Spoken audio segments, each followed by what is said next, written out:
Bonjour à tous, bienvenue dans le podcast Un jour une astuce proposé par Medicite en partenariat avec Alpen Édition.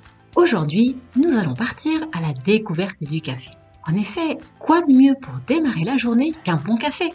Au 8e siècle, les Arabes connaissaient et consommaient le café sous forme de décoction de feuilles auxquelles ils ajoutaient des épices. Ce n'est qu'au 14e siècle que le café arrivera sous la forme que nous connaissons tous aujourd'hui, c'est-à-dire issu de grains séchés, grillés et pilés, donc sous forme de poudre qui sera ensuite délayée dans de l'eau très chaude. C'est en 1615 que des marchands vénitiens importent le café en Italie, qui fut alors le premier pays européen à connaître cette boisson si attendue.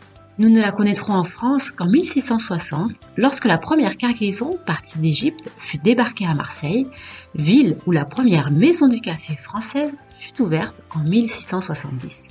Aujourd'hui, de nombreuses recherches ont permis d'établir que malgré quelques effets indésirables, le café, à condition d'être consommé modérément, a une multitude de bienfaits pour notre corps grâce à sa grande richesse nutritionnelle. Par exemple, il a été constaté que la consommation régulière de café serait associée à la diminution de l'incidence de la goutte. La caféine facilite la performance dans les tâches qui n'impliquent que très peu la mémoire de travail. Elle améliore la mémoire de reconnaissance et la mémoire verbale.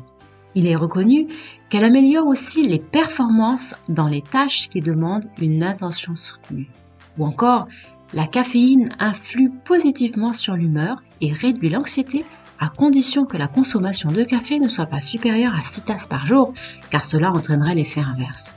Et parce que le café recèle de nombreux secrets, je vous conseille le livre de Virginie Salicetti-Vartagnan, Découvrez les vertus du café, paru aux éditions Alpen.